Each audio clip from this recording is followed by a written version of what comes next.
One of the most fascinating components of Sofia Coppola's philosophically penetrating fourth film Somewhere is the director's immediate interest in the examination of the sacred and the profane.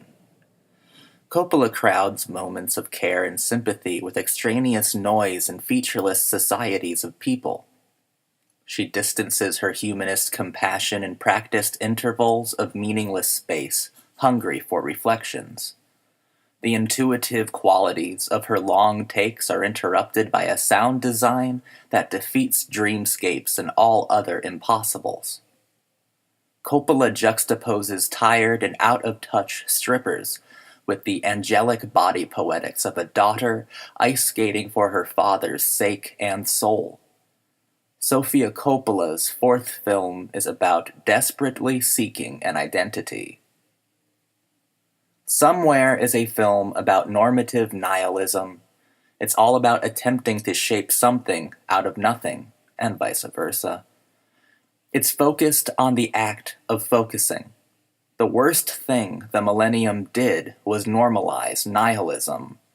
It was inescapable, but it was wrong. Sofia Coppola accepts our postmodern complexities as hard facts of new living, and she brilliantly expresses freedom in the face of mass interpersonal holocausts of the spirit and emotional paradoxes of the heart.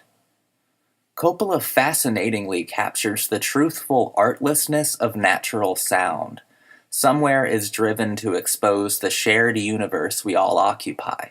Sofia Coppola is determined to express the absurdity of sensitivity inside of a shared existence.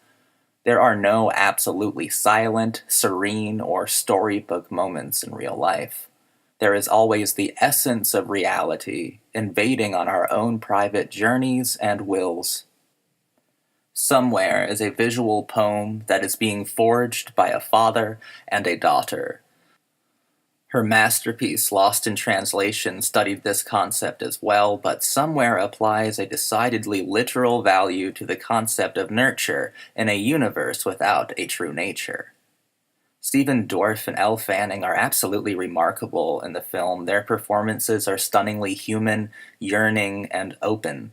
They completely floored me, and I was enthralled of their abilities, chemistry, and unspoken sincerities. A daughter is supposed to learn things from her father. It is the patriarch who helps inform a girl of who she truly is and what she is truly worth. A daughter is supposed to understand the concept of identity from her parents. Johnny Marco is never actually here.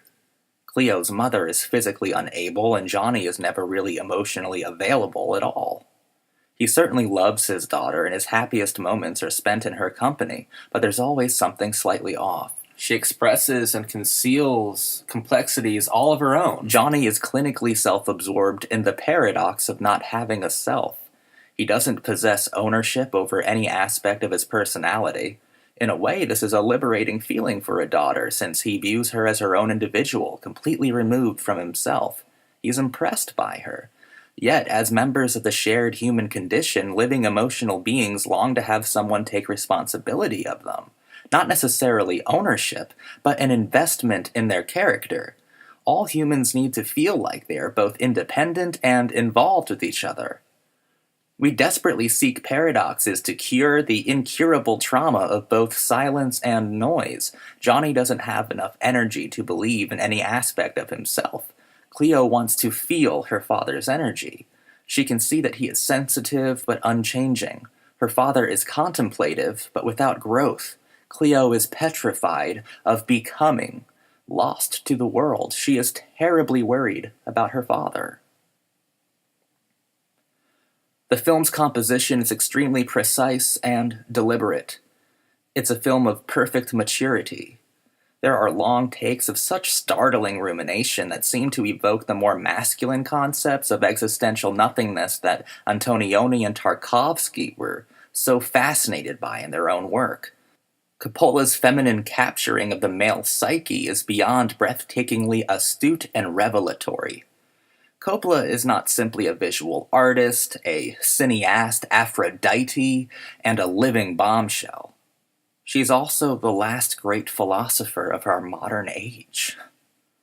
She revels in the anxieties of the times and spins self-defeat into body poetics. One of the more compelling concepts Coppola explores in the film is the idea of existential male inertia. The Virgin Suicides, Lost in Translation, and Marie Antoinette are all heartbreaking studies of girlhood captivity. Somewhere inverses Coppola's previous themes and pursues masculine self-hate. While women resist existential dread and inertia, men seemed predestined to seek it out. The caves we bury ourselves in are populated with empty sex, empty riches, and all the trappings of postmodern successes.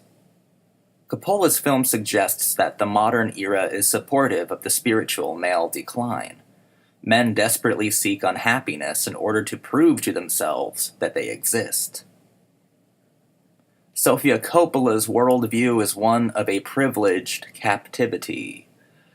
You make art based on what you know, influenced by the people you surround yourself with. Coppola's films are centered around the kinds of people most of us will never encounter. Yet Coppola is such a remarkably humanist and hyper-poetic filmmaker that she transcends her own culturally elevated background. People like Johnny Marco are movie stars who never have to endure a single practical worry in their lives. People like Johnny Marco are not pragmatists and they are unsentimental. They are unmoved and they are wanted by the world. Yet Johnny seems for the worse in spite of his celebrity. To put it more accurately, Johnny Marco is completely lost because he is so completely seen and always noticed. Sofia Coppola's films are important, and they have very astounding concepts to share and lessons to impart. A film like Somewhere is blindingly moving and it's honest.